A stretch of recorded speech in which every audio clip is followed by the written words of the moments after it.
Assalamualaikum warahmatullahi wabarakatuh.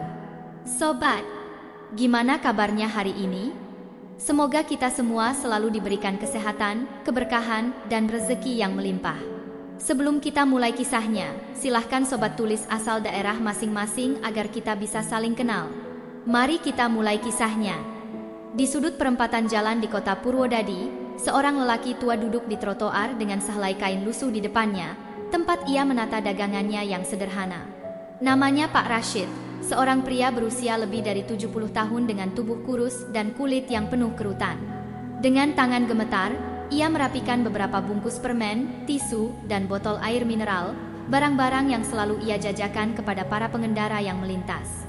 Hari ini, matahari terasa lebih menyengat dari biasanya. Panasnya membakar trotoar dan memantulkan cahaya menyilaukan dari aspal jalanan yang sibuk. Pak Rashid mengusap keringat di dahinya dengan lengan bajunya yang telah pudar warnanya. Meski tubuhnya lelah, ia tetap berusaha berdiri setiap kali lampu merah menyala, berjalan tertatih ke arah kendaraan yang berhenti. Permen, Pak? Tisu? Air mineral? Suara tuanya lirih, hampir tenggelam dalam deru mesin kendaraan. Beberapa pengendara menggeleng tanpa menoleh, beberapa lainnya hanya melambaikan tangan, menolak dengan sopan. Ada pula yang memandangnya dengan tatapan iba, tetapi tetap tak membeli apa-apa. Namun, ada satu dua orang yang dengan murah hati membeli dagangannya. Seorang pria muda yang mengendarai motor bebek memberikan selembar 5 ribuan tanpa mengambil barang. "Buat Bapak saja," katanya singkat sebelum lampu hijau menyala dan ia melaju pergi. Pak Rashid menundukkan kepala, bibirnya bergetar pelan mengucap syukur. Siang berganti sore, namun dagangannya masih banyak yang tersisa. Hujan gerimis mulai turun, menambah tantangan bagi lelaki tua itu. Beberapa kali ia harus melindungi barang-barangnya dengan plastik seadanya agar tidak basah. Kakinya mulai terasa pegal, tetapi ia tahu, pulang terlalu cepat berarti kehilangan pemasukan untuk hari ini. Tak jauh dari tempatnya berjualan, seorang ibu parubaya yang dikenal sebagai Bu Lastri, pemilik warung kecil di pinggir jalan, melirik ke arahnya dengan tatapan prihatin. "Pak Rashid, masuk dulu ke sini." "Hujan makin deras," serunya. Namun, Pak Rashid hanya tersenyum kecil dan menggeleng. "Masih ada rezeki yang harus dicari, Bu," jawabnya pelan. Ia menarik nafas panjang, matanya menatap kendaraan yang lalu lalang tanpa henti. Satu persatu mobil mewah melintas di depannya, penghuninya asyik dengan dunia mereka sendiri, tak sedikit pun menoleh ke arah lelaki tua yang masih berdiri di tengah dinginnya hujan sore. Perlahan, ia kembali duduk di trotoar, merapatkan jaket tipisnya yang sudah berlubang di beberapa bagian. Langit mulai berubah jingga, tanda hari semakin petang. Pak Rashid merapikan kembali dagangannya, mengumpulkan sisa barang yang belum terjual ke dalam kantong plastik hitam. Napasnya berat, tubuhnya semakin terasa lemah. Namun, besok ia tahu, ia harus kembali ke sini, menghadapi hari yang sama, dengan harapan yang sama. Senja mulai turun di kota Purwodadi, menggantikan cahaya matahari yang mulai meredup. Lalu lintas di perempatan jalan Diponegoro masih ramai. Pak Rashid tetap bertahan di trotoar, meski dagangannya belum habis. Udara sore mulai sejuk, tetapi tidak bisa mengusir rasa lelah yang semakin menekan tubuh rentannya. Tiba-tiba, suara motor berderu kasar terdengar mendekat. Beberapa sepeda motor besar berhenti di tepi jalan. Sekelompok pria berjaket loreng dengan emblem pemuda Pancasila turun dari motor mereka. Pemimpin mereka, seorang pria bertubuh besar dengan wajah penuh bekas luka bernama Rudi, melangkah mendekati Pak Rashid dengan langkah berat. Pak Rashid menelan ludah. Ia mengenali mereka dengan baik. Rudi dan kawan-kawannya sudah berulang kali datang untuk meminta uang keamanan. "Pak Tua, masih jualan?" Rudi menyeringai, menatap kakek itu dengan mata penuh ejekan. Pak Rashid mencoba tersenyum meski tangannya sedikit gemetar. "Iya, Nak. Dagangan masih ada. Mau beli sesuatu?" tanyanya dengan suara pelan. Tawa kasar terdengar dari para anak buah Rudi. Salah satu dari mereka, Gogon, pria kurus dengan tato di lengan, menyenggol Rudi sambil tertawa. "Dengar itu, Bang? Kakek ini masih berharap kita beli dagangannya." Rudi tertawa pendek, lalu berjongkok di depan Pak Rashid. "Dengar, Pak Tua, lo tahu aturan di sini kan? Kalau masih mau jualan di tempat ini, lo harus bayar uang keamanan. Pak Rashid menarik napas panjang. Ia sudah hampir tidak memiliki uang lagi. Nak Rudi, saya belum ada uang lebih hari ini. Dagangan belum banyak yang laku. Bisa kasih saya waktu sampai besok? Suara Pak Rashid bergetar, tetapi tetap penuh harap. Rudi langsung menghela napas panjang dengan berlebihan, lalu menepuk-nepuk bahu kakek itu, seolah sedang berbicara dengan seorang anak kecil yang bandel. Pak Tua, katanya dengan nada meremehkan. Ini bukan soal nanti atau besok. Ini soal respect. Kalau lo nggak bayar, berarti lo nggak hormat sama kita. Tiba-tiba, Gogon mengambil salah satu botol air mineral dari dagangan Pak Rashid dan membukanya. Dengan santai, ia meminumnya hingga habis, lalu melemparkan botol kosong itu ke trotoar. Anggap aja ini bonus buat kita, Pak Tua, katanya, disambut tawa oleh kawan-kawannya. Pak Rashid hanya bisa diam. Ia tahu jika melawan, situasinya akan semakin buruk. Jadi, lo bayar atau enggak? Rudi menatapnya tajam. Dengan tangan gemetar, Pak Rashid merogoh kantongnya dan mengeluarkan beberapa lembar uang lusuh. Jumlahnya tak seberapa, bahkan mungkin kurang dari yang diminta. Ia menyerahkannya dengan hati berat. Rudi mengambil uang itu dan menghitungnya sekilas. Wajahnya langsung berubah. Cuma segini? Suaranya meninggi. Saya benar-benar nggak ada lebih, Nak Rudi, jawab Pak Rashid lirih. Dengan wajah marah, Rudi tiba-tiba meraih kerah baju Pak Rashid dan menariknya dengan kasar. Lo pikir gue bisa dikelabui, ha? Suaranya menggelegar. Beberapa pejalan kaki yang melihat kejadian itu segera menjauh, takut ikut terlibat. Seorang pengendara motor yang berhenti di lampu merah tampak ragu, seakan ingin menolong, tetapi akhirnya memilih untuk tetap diam. Pak Rashid merasakan napas Rudi yang panas di wajahnya. Tubuhnya gemetar, tetapi ia tak bisa berbuat apa-apa. Malam mulai merayap di kota Purwodadi, membawa hawa dingin yang menusuk tulang. Pak Rashid berjalan tertatih menuju rumah kontrakannya di Gang Mawar, sebuah gang sempit di pinggiran kota. Langkahnya berat, seakan beban di pundaknya semakin bertambah setelah kejadian sore tadi. Tangannya masih bergetar saat ia meraba kantong celananya yang kosong. Uang hasil jualannya hari ini habis dipalak oleh Rudi dan anak buahnya. Padahal, ia masih harus membeli beras untuk makan malam. Setelah beberapa menit berjalan, akhirnya ia tiba di rumahnya. Sebuah rumah petak kecil dengan dinding yang mulai mengelupas. Ia membuka pintu yang sudah reot dan melangkah masuk ke dalam. Ruangan itu hanya terdiri dari satu kamar tidur, dapur kecil, dan ruang tamu yang sekaligus berfungsi sebagai tempat tidur tambahan jika cucunya datang berkunjung. Pak Rashid menjatuhkan tubuhnya di atas tikar lusuh. Nafasnya berat, dadanya terasa sesak. Ia menatap langit-langit rumah yang retak, pikirannya berkecamuk. Di atas meja kayu di sudut ruangan, sebuah foto berbingkai kayu usang berdiri tegak. Dalam foto itu, seorang pemuda berusia 20-an tersenyum cerah mengenakan seragam militer. Itu adalah Dika, cucu kebanggaannya, yang sedang menempuh pendidikan di luar kota. Mata Pak Rashid melembut saat melihat wajah itu. Ia meraih ponselnya yang sudah tua dan layar retaknya sedikit menghalangi tampilan. Tangannya gemetar saat ia membuka daftar kontak, mencari nama Dika. Jempolnya berhenti tepat di atas tombol panggil. Ia ingin mengadu, ingin bercerita, tetapi sesuatu dalam hatinya menahannya. Dika sibuk? Dia sedang berjuang untuk masa depannya. Aku tak boleh membebani dia dengan masalahku, batinnya. Ia menghela nafas panjang dan menutup ponselnya tanpa menekan tombol panggil. Matanya menerawang ke arah jendela yang setengah terbuka. Dari luar, suara kendaraan yang melintas di jalan utama masih terdengar, bersamaan dengan suara anak-anak kecil yang bermain di ujung gang. Tiba-tiba, suara ketukan pelan terdengar di pintu. Pak Rashid tersentak dari lamunannya. Dengan susah payah, ia berdiri dan berjalan ke arah pintu. Saat membukanya, ia melihat seorang wanita berusia sekitar 50-an berdiri di ambang pintu dengan membawa sebungkus nasi bungkus dan termos kecil. Pak Rashid sudah makan? Tanya wanita itu dengan senyum lembut. Wanita itu adalah Bu Lastri, tetangganya yang memiliki warung kecil di ujung gang. Sejak dulu, ia sering membantu Pak Rashid meskipun hidupnya sendiri juga pas-pasan. Pak Rashid tersenyum tipis, tetapi matanya masih menyiratkan kelelahan. "Belum, Bu. Dagangan hari ini kurang laku," katanya jujur. Tanpa berkata-kata lagi, Bu Lastri menyodorkan bungkusan nasi itu ke tangan Pak Rashid.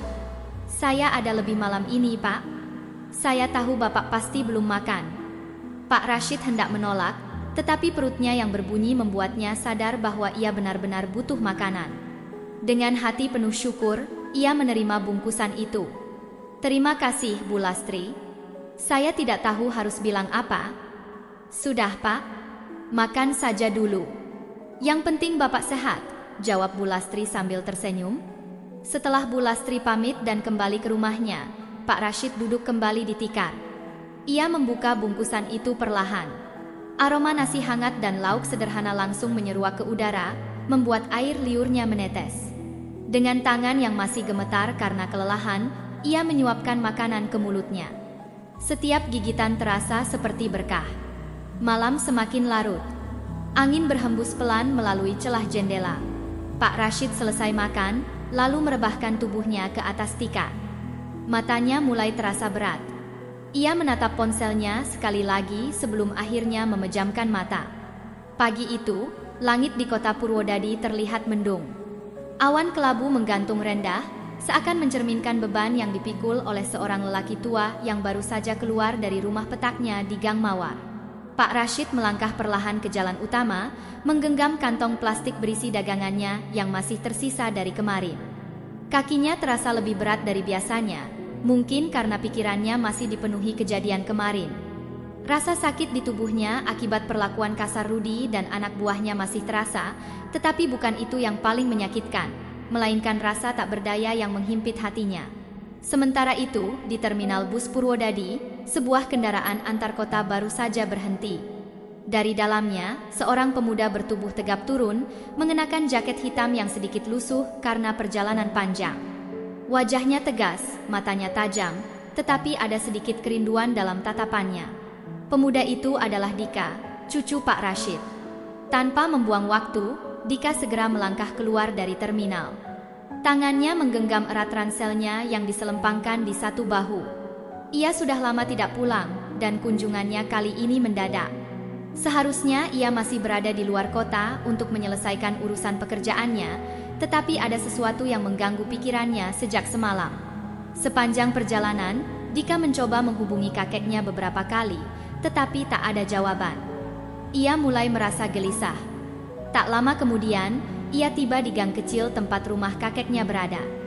Saat berjalan menyusuri lorong sempit itu, Dika memperhatikan lingkungan yang masih sama seperti terakhir kali ia datang.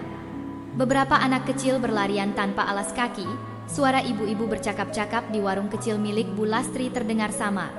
Saat Dika sampai di depan rumah kakeknya, ia mendapati pintu kayu itu sedikit terbuka. Dengan hati-hati, ia mendorongnya. Ruangan kecil di dalam rumah terlihat sepi.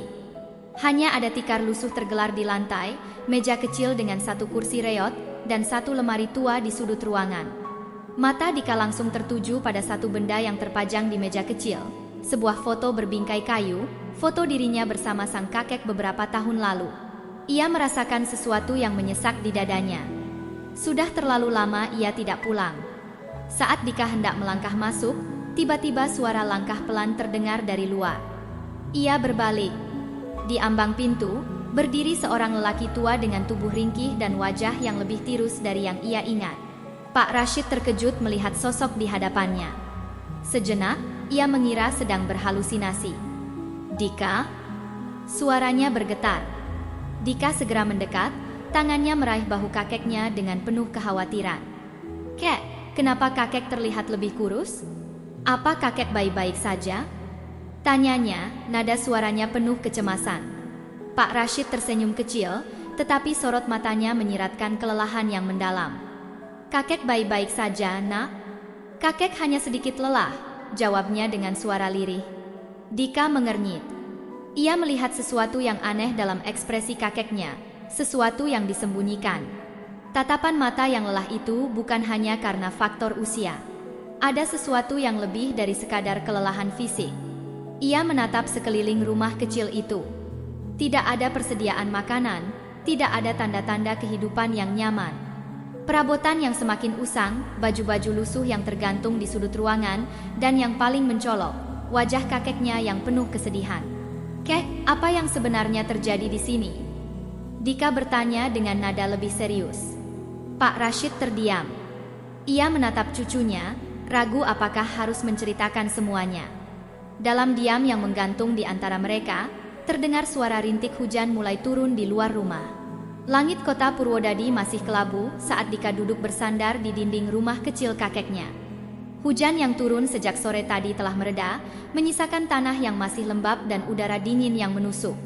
Di dalam rumah yang sederhana itu, hanya terdengar suara napas berat Pak Rashid yang duduk di kursi kayu reot, menatap cucunya dengan raut lelah. "Jadi, sudah berapa lama mereka melakukan ini ke kakek?"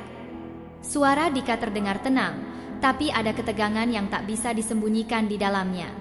Pak Rashid terdiam, menatap lantai seakan mencari jawaban di sana. Jemarinya yang kurus mengusap lututnya yang mulai bergetar. "Sudah cukup lama, Nak. Tapi kakek baik-baik saja? Selama ini, kakek masih bisa bertahan." Dika mengepalkan tangannya di atas paha, matanya memandang lurus ke depan. Ia tahu kakeknya berbohong, bukan untuk menipu, tapi untuk menenangkan dirinya. Kakek yang ia kenal selalu begitu. Selalu memilih menanggung beban sendiri, tanpa ingin menyusahkan orang lain. Dika menarik napas dalam. Di kepalanya, satu persatu ingatan tentang masa lalunya muncul. Ia bukan pemuda biasa. Sejak kecil, Dika telah ditempa oleh kerasnya hidup. Setelah orang tuanya meninggal dalam kecelakaan saat ia masih berusia 8 tahun, ia tumbuh bersama kakeknya. Hidup mereka tidak mudah. Ia terbiasa hidup sederhana, terbiasa melihat kakeknya bekerja keras dari pagi hingga malam hanya untuk sekadar membeli beras. Namun, Dika bukan tipe orang yang menyerah pada keadaan. Ketika mendapat kesempatan bergabung dengan Korps Pasukan Khusus, Kopassus, setelah menamatkan pendidikan militernya, ia tidak ragu untuk mengambilnya. Ia dilatih dalam berbagai disiplin ketat, bela diri, strategi tempur, membaca situasi dengan cepat, dan tetap tenang di bawah tekanan. Kini, ia kembali ke rumah itu. Bukan lagi sebagai seorang anak kecil yang hanya bisa melihat kakeknya berjuang sendirian, tetapi sebagai seorang pria yang telah ditempa dalam medan tugas. Ia menatap kakeknya dalam diam. Di luar, suara jangkrik mulai bersahutan, menciptakan suasana yang semakin sunyi. Di antara heningnya malam, pikiran Dika semakin tajam, menyusun potongan demi potongan informasi yang baru saja ia dapatkan. Ia harus memastikan satu hal. Siapa yang paling sering datang meminta uang? Pak Rashid menelan ludah. Ia terlihat ragu. "Sudahlah, Dika. Tidak perlu dipikirkan. Mereka orang-orang kuat di sini. Kakek tidak ingin ada masalah." Tapi Dika tidak puas dengan jawaban itu. Matanya menyipit. "Namanya, Kek." Hening. Pak Rashid menghela napas panjang, lalu akhirnya menggumamkan satu nama. "Rudy." Dika mengangguk pelan, menghafal nama itu dalam kepalanya. Ia tidak perlu bertanya lebih banyak. Nama itu sudah cukup.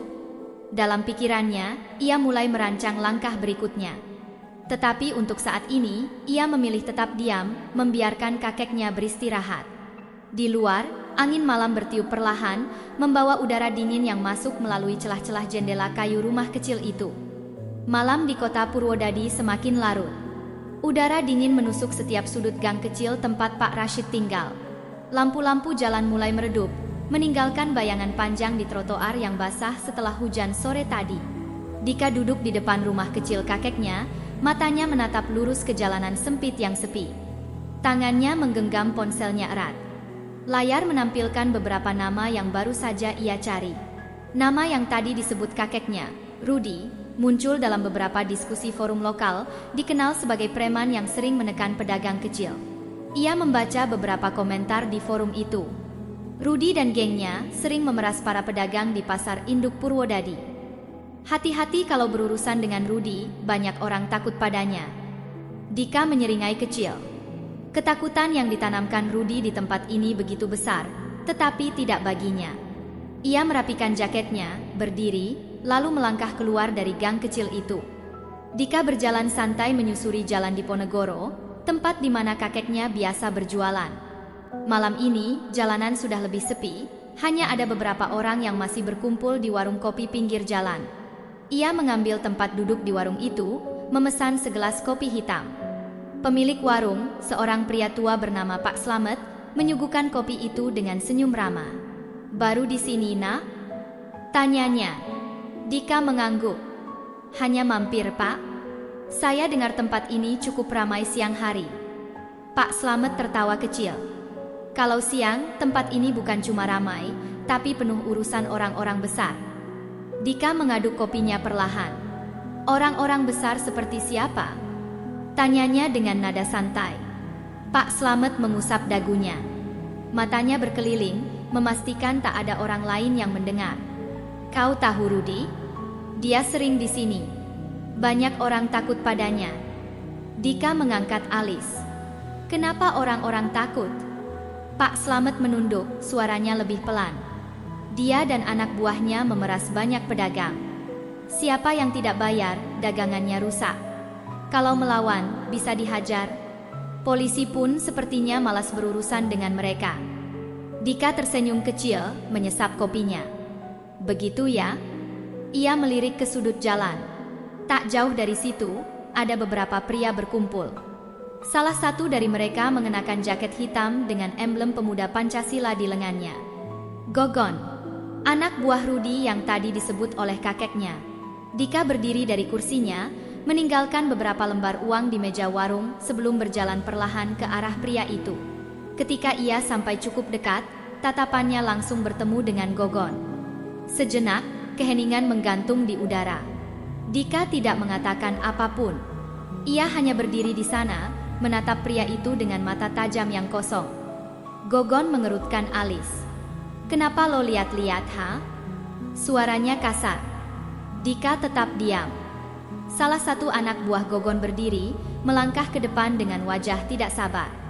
"Minggir kalau nggak ada urusan." Dika masih tak bergeming. Tatapannya menusuk, membuat mereka mulai merasa tidak nyaman. Gogon menelan ludah, merasa ada sesuatu yang salah dengan pria di hadapannya ini. "Lo siapa?" tanyanya lagi, kini suaranya terdengar lebih waspada. Dika tidak menjawab. Ia hanya tersenyum tipis, lalu berbalik pergi, meninggalkan mereka dalam kebingungan. Di belakangnya, Gogon masih berdiri mematung, merasa ada hawa dingin yang tiba-tiba menyelimuti malam itu. Matahari sudah tinggi di kota Purwodadi. Jalanan di sekitar pasar induk Purwodadi mulai ramai dengan aktivitas para pedagang dan pembeli yang sibuk dengan urusan mereka masing-masing. Aroma bawang, ikan asin, dan keringat bercampur menjadi satu, membentuk atmosfer khas pasar tradisional yang hiruk-pikuk. Di sebuah sudut jalan dekat perempatan Jalan Diponegoro, Pak Rashid kembali menggelar dagangannya seperti biasa. Lelaki tua itu duduk di trotoar beralaskan tikar lusuh.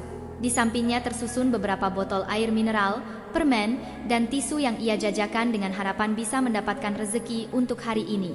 Meskipun tubuhnya masih terasa lelah, Pak Rashid mencoba tersenyum saat ada seorang ibu muda yang membeli sebotol air darinya. Uang ribuan yang ia terima disimpan hati-hati di dalam kantong plastik kecil. Setiap lembar uang yang masuk adalah harapan baginya. Namun, ketenangan itu tidak bertahan lama. Dari kejauhan, suara motor berderum mendekat dengan kasar, disusul oleh derai tawa yang terdengar jelas. Beberapa orang menoleh, lalu buru-buru menghindar. Dari arah gang kecil, Rudi dan beberapa anak buahnya muncul. Mereka berjaket hitam dengan emblem pemuda Pancasila yang mencolok di lengan mereka. Rudi berjalan di depan, diikuti oleh Gogon dan dua orang lainnya, Ucok dan Arman. Pak Rashid yang baru saja selesai melayani pembeli langsung merasa dadanya menegang. Napasnya tersendat saat melihat sosok Rudi melangkah mendekat. Wah, pagi-pagi sudah cari duit ya Pak Tua?" Suara Rudi terdengar keras dan penuh ejekan. Pak Rashid mencoba menenangkan diri. "Saya hanya mencari rezeki, Nak Rudi. Tidak mengganggu siapapun." Gogon tertawa, lalu menendang batu kecil di jalan. "Lo tahu aturan kan? Kalau jualan di sini harus bayar." Rudi berjongkok di depan Pak Rashid, mengambil sebotol air mineral dari dagangan kakek itu. Dengan santai, ia membuka tutupnya dan meneguk isinya tanpa sedikit pun meminta izin. Setelah hampir separuh botol kosong, ia membanting botol itu ke tanah, membuat airnya tumpah ke trotoar. Lo udah punya uangnya kan? Rudy mengulurkan tangannya ke arah Pak Rashid. Pak Rashid menunduk, tangannya gemetar saat merogoh kantong plastiknya. Ia hanya memiliki sedikit uang, dan jika diberikan semua, itu berarti ia tidak akan bisa membeli beras untuk makan malam. Saya baru dapat sedikit hari ini, nak. Suara Pak Rashid hampir berbisik. Ucok mencibir. Kalau sedikit ya kasih aja semuanya. Apa lo pikir kami main-main? Rudy mulai kehilangan kesabaran. Dengan satu gerakan cepat, ia meraih kotak dagangan Pak Rashid dan membalikannya ke trotoar. Botol air mineral menggelinding ke jalanan, permen dan tisu berserakan di aspal. Beberapa pejalan kaki yang melihat kejadian itu hanya bisa diam. Beberapa menundukkan kepala, pura-pura tidak melihat. Tidak ada yang berani menegur atau menghentikan aksi Rudy dan anak buahnya. Pak Rashid tergagap, matanya membelalak melihat barang dagangannya hancur berantakan. Nak, tolong, jangan seperti ini, suaranya bergetar. Gogon menepuk bahu Rudy, tertawa. Lihat tuh bang, dia malah merengek. Rudy menggeram. Gue gak suka orang yang sok ngelawan. Tanpa aba-aba, ia menarik kerah baju Pak Rashid dengan kasar, mengangkatnya sedikit dari tempat duduknya. Lelaki tua itu terbatuk, tangannya berusaha mencengkeram lengan Rudy agar bisa tetap berdiri. Saat itulah sebuah suara tajam terdengar dari belakang mereka. Sudah cukup. Gerakan Rudy terhenti. Perlahan, ia menoleh. Di sana, berdiri seorang pria bertubuh tegap dengan jaket hitam dan tatapan dingin yang menusuk. Dika. Hening menyelimuti sejenak. Angin bertiup pelan, mengibarkan debu di jalanan. Mata Dika tak berkedip sedikit pun, wajahnya tanpa ekspresi. Hening menyelimuti pasar induk Purwodadi. Para pedagang yang sebelumnya sibuk beraktivitas kini menahan napas, memperhatikan situasi yang tiba-tiba berubah tegang. Di tengah trotoar yang berdebu, Rudy masih mencengkeram kerah baju Pak Rashid, tetapi genggamannya perlahan mengendur. Tatapan tajam Dika yang berdiri di belakang mereka membawa hawa dingin yang membuat bulu kuduk meremang. Sudah cukup, suara Dika kembali terdengar, kali ini lebih berat, lebih mengancam. Gogon menoleh lebih dulu, memperhatikan sosok pria muda bertubuh tegap yang mengenakan jaket hitam dengan ransel kecil di punggungnya. Sorot mata pria itu kosong, tenang, tetapi justru itulah yang membuatnya terlihat berbahaya. Rudy menyipitkan matanya, mencoba menilai situasi. Dengan gerakan pelan, ia melepaskan genggamannya dari kerah Pak Rashid, membiarkan lelaki tua itu jatuh terduduk di trotoar. Lo siapa? Suara Rudy terdengar kasar, tetapi ada sedikit keraguan di sana. Dika tidak menjawab.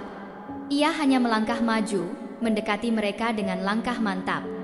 Gogon merasa perlu menunjukkan taringnya, melangkah ke depan, berusaha menghadang Dika.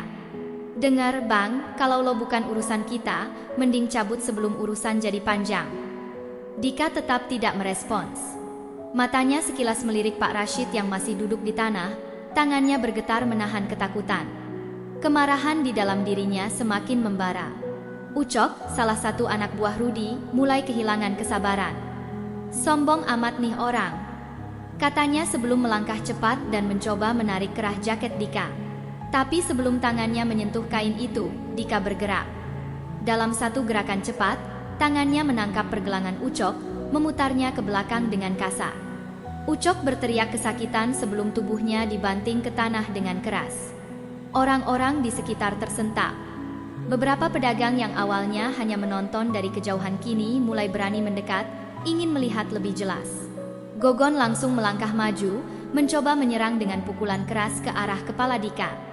Tetapi dengan gesit, Dika menunduk menghindari pukulan itu, lalu mengayunkan siku ke perut Gogon dengan kuat.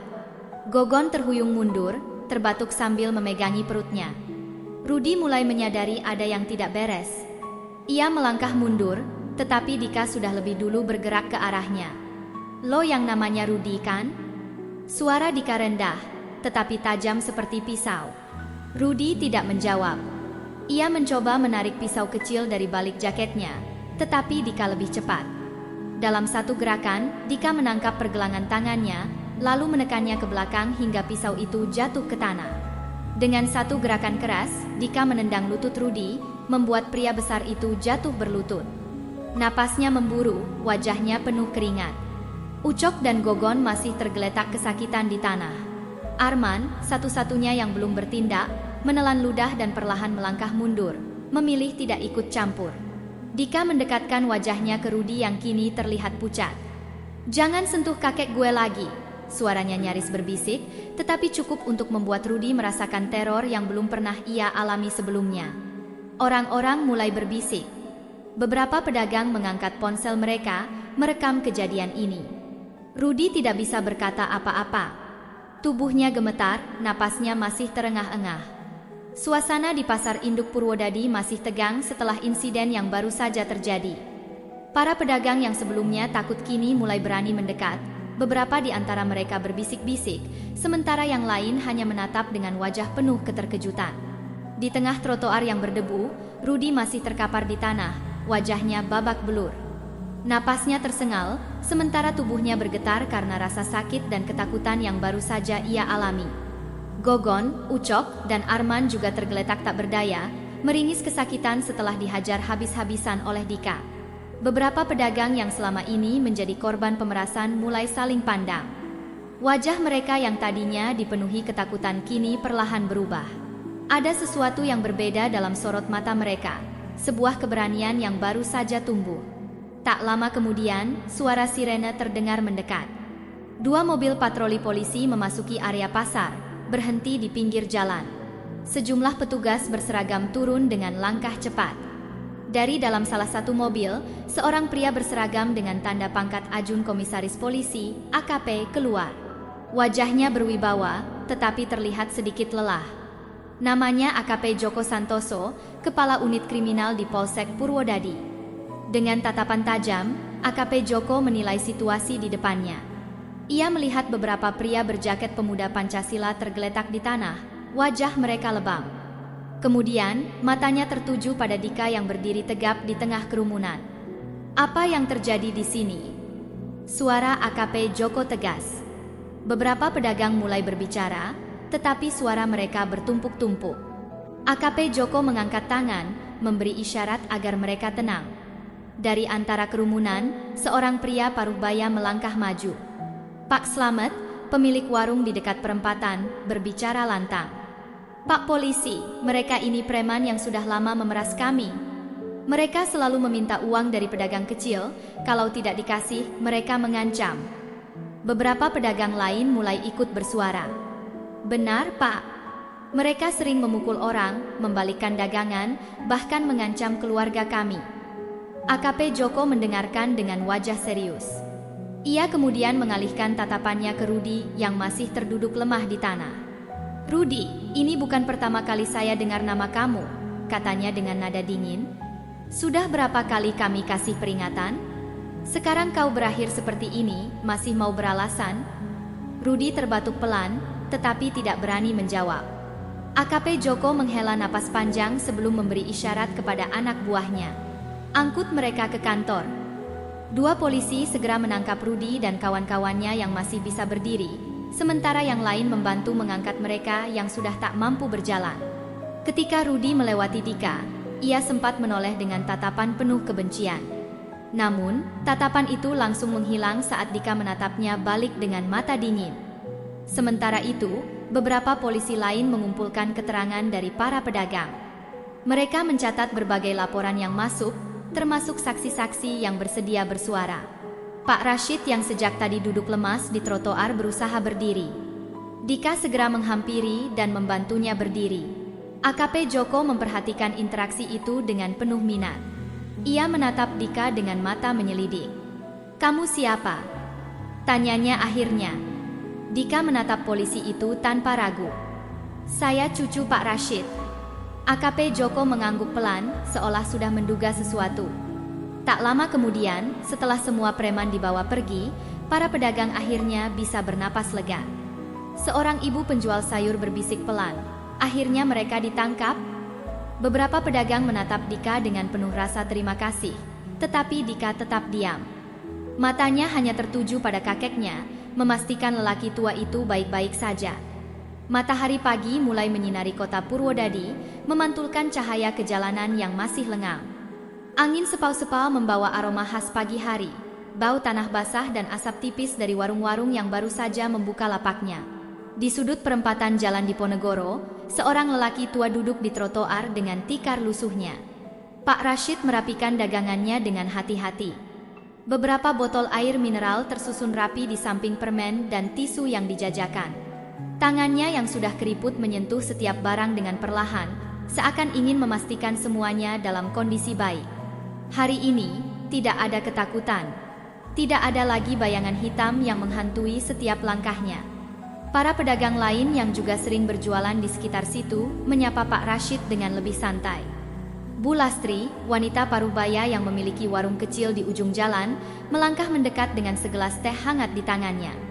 Pak Rashid, ini tehnya. Saya bikinkan yang manis, biar semangat jualannya, katanya dengan senyum ramah. Pak Rashid menerima gelas itu dengan mata berbinar.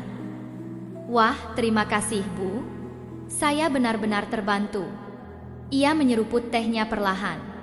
Hangatnya mengalir ke tenggorokan, memberikan sensasi nyaman yang sudah lama tidak ia rasakan. Beberapa orang yang melewati perempatan mulai membeli dagangannya. Seorang bapak membeli 2 botol air mineral, seorang ibu memborong beberapa tisu, dan seorang pemuda yang baru turun dari motor memberikan uang 5 ribuan tanpa mengambil barang apapun. Tetap semangat ya, Kek, ucap pemuda itu sebelum melanjutkan perjalanannya. Pak Rashid tersenyum, hatinya menghangat. Di kejauhan, Dika berdiri bersandar di tembok sebuah toko yang masih tutup, memperhatikan kakeknya dari jauh. Wajahnya tenang, tetapi matanya penuh makna. Ia tidak perlu mendekat, tidak perlu mengatakan apa-apa. Melihat kakeknya bisa kembali berjualan dengan damai sudah lebih dari cukup baginya. Sebuah angin sepau-sepau berhembus, menggoyangkan daun-daun di pohon dekat trotoar. Pak Rashid menyesap tehnya lagi, menikmati pagi yang terasa lebih ringan dari sebelumnya. Batas akhir bab, Pak Rashid duduk di bangku trotoar, menjajakan dagangannya dengan senyum lega, sementara matahari pagi menyinari wajahnya yang penuh harapan.